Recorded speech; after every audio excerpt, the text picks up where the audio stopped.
As the owner of a building company, do you find yourself constantly taking phone calls and solving other people's problems? Do you get to the end of the day feeling drained, exhausted, and unproductive? If that sounds familiar, then you may also be faced with demotivated staff and low productivity, which leads to a high employee turnover. Once the company culture becomes unpleasant and negative, you end up losing any star employees you once had, and it will become increasingly difficult to recruit and retain anyone that's any good. So, if you were able to increase your team's morale, you'd increase productivity and be able to spend less time on recruitment and training. When this happens in a business, the bottom line improves significantly, which is why, according to the Cannon-Flager Business School, organizations with highly engaged employees had an average 3-year revenue growth, which is 2.3 times greater than companies whose employees were only engaged at an average level. Employees working for building companies that do not have a clearly defined company culture fail to take ownership or responsibility. They engage in blame games and are lacking in both commitment and loyalty to their company.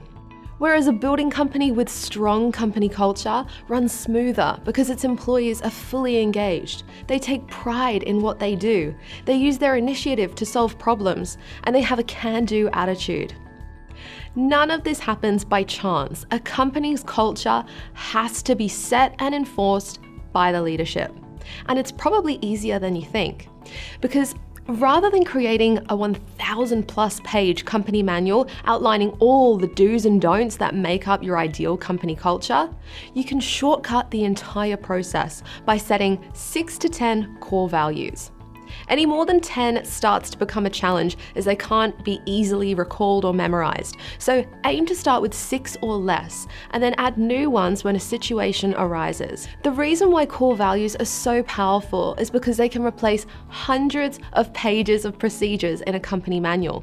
Have you ever experienced an employee who says, "That's not in my job description"? That's the sort of problem you face when you try to document everything an employee is expected to do within their role.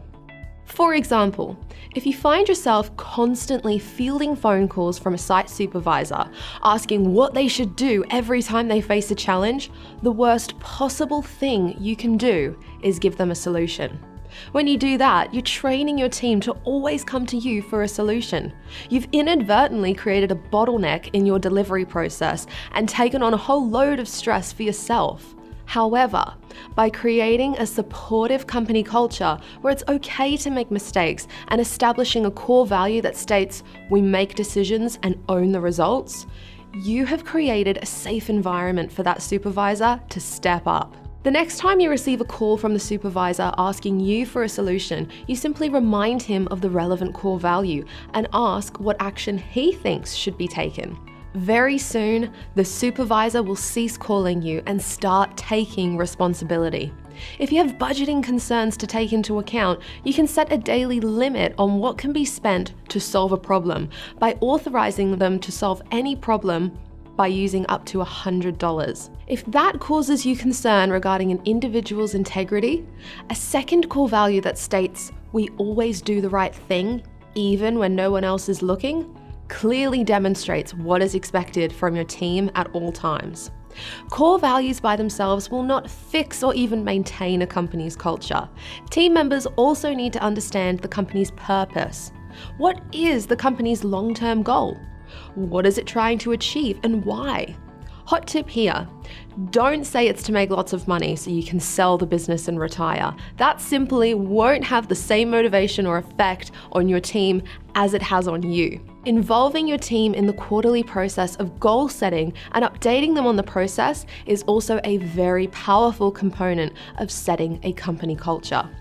However, the most important thing is recruitment and ongoing communication with your team. When you hire the right people and create a communication structure that allows the information to flow both ways, your company culture will strengthen automatically and you will no longer be the bottleneck and the #1 problem solver in your building company. Setting company culture became so important for members of the Association of Professional Builders that we created an action plan that took them through the entire process step by step. You can even download a cheat sheet of 25 examples of core values that you can instantly implement into your own building company today. The builders that previously felt it was quicker to just do it themselves rather than keep explaining what needed to be done to their team members were able to free up more time and improve productivity in 14 days. To learn more about how you can increase productivity and morale within your building company in just 14 days, click on the link below.